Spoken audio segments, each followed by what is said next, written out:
Bem-vindo ao canal Criando Raízes.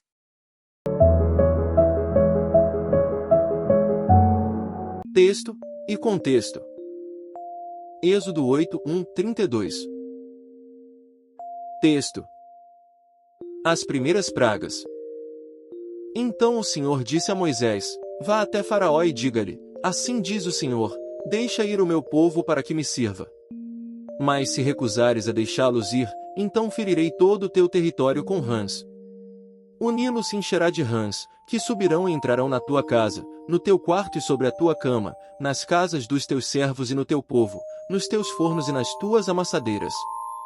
As rãs subirão sobre ti, sobre o teu povo e sobre todos os teus servos. O Senhor disse também a Moisés: Diga a Arão: Estenda a tua mão com a tua vara sobre os rios, sobre os riachos e sobre os tanques, e faça subir rãs sobre a terra do Egito. Arão estendeu a sua mão sobre as águas do Egito, e as rãs subiram e cobriram a terra do Egito. Os magos fizeram o mesmo com os seus encantamentos, e fizeram subir rãs sobre a terra do Egito. Então Faraó chamou Moisés e Arão, e disse: Roguem ao Senhor para que tire as rãs de mim e do meu povo, e eu deixarei ir o povo para que ofereça sacrifícios ao Senhor. Moisés disse a Faraó: Digna-te dizer-me quando devo rogar por ti, por teus servos e por teu povo, para que as rãs sejam afastadas de ti e de tuas casas e fiquem somente no rio. Amanhã, respondeu Faraó.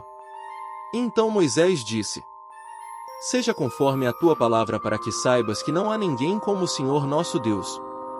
As rãs se afastarão de ti, de tuas casas, de teus servos e de teu povo, somente ficarão no Nilo. Então Moisés e Arão saíram da presença de Faraó, e Moisés clamou ao Senhor acerca das rãs que ele tinha posto sobre Faraó. E o Senhor fez conforme a palavra de Moisés, e as rãs morreram nas casas, nos pátios e nos campos. Juntaram-nas em montes, e a terra cheirou mal.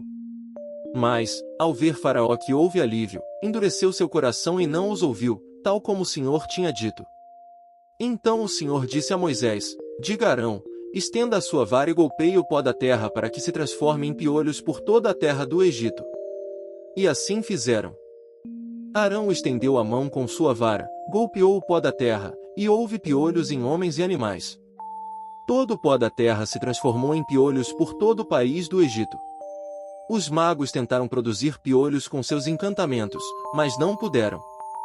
Houve, pois, piolhos em homens e animais. Então os magos disseram a Faraó: Este é o dedo de Deus.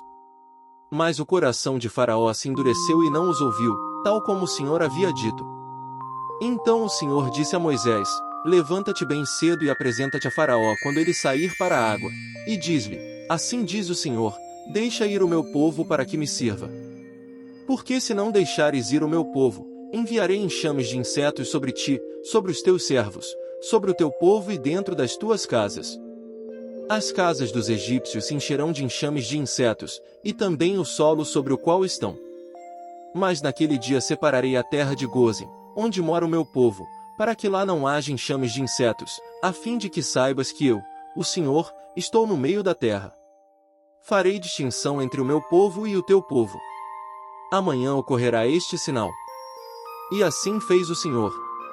Grandes enxames de insetos entraram na casa de Faraó, nas casas de seus servos, e em todo o país do Egito a terra foi devastada por causa dos enxames de insetos. Então Faraó chamou Moisés e Arão, e disse: Vão, ofereçam sacrifício ao seu Deus aqui no país.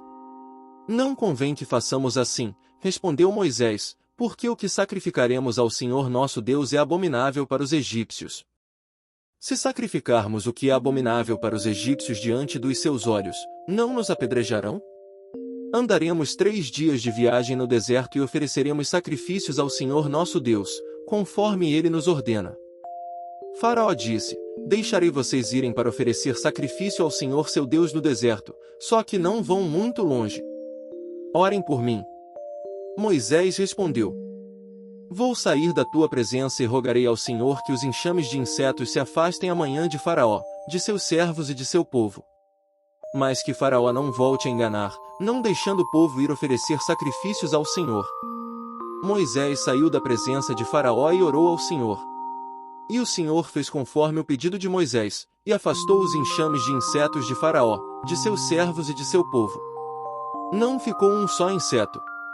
Mas Faraó endureceu seu coração também desta vez e não deixou o povo sair. Contexto: o Nilo será inundado por rãs, que subirão e entrarão em tua casa, em teu quarto e sobre tua cama, nas casas de teus servos e em tua cidade, nos teus fornos e nas tuas amassadeiras. O Nilo se enche de rãs como parte das pragas do Egito. Alguns sugerem que isso pode ser resultado da praga anterior ou um ataque à deusa Ran-Ekê. Ela era associada à vida e ao parto. Essa praga representa a incapacidade do faraó e dos deuses egípcios de manter a ordem, pois primeiro a água é arruinada e agora as rãs estão fora de controle. Os magos também fizeram o mesmo com seus encantamentos e fizeram subir rãs sobre a terra do Egito. Os magos egípcios conseguem replicar milagres de Moisés e Arão pela terceira vez, levantando questões sobre sua motivação. Eles ampliam as pragas, possivelmente para provar sua habilidade, mas isso parece contraprodutivo. O confronto entre a vara de Arão e a dos magos pode simbolizar a ascendência de Moisés e Arão, sugerindo que os magos, inadvertidamente, desempenharão papéis secundários.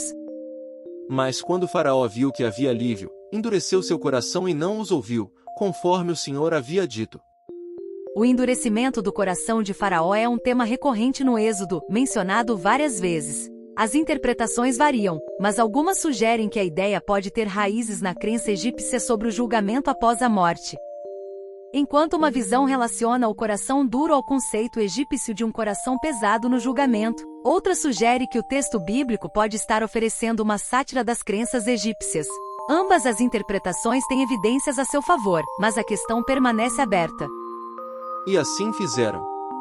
Arão estendeu sua mão com sua vara, e golpeou o pó da terra, e houve piolhos em homens e animais.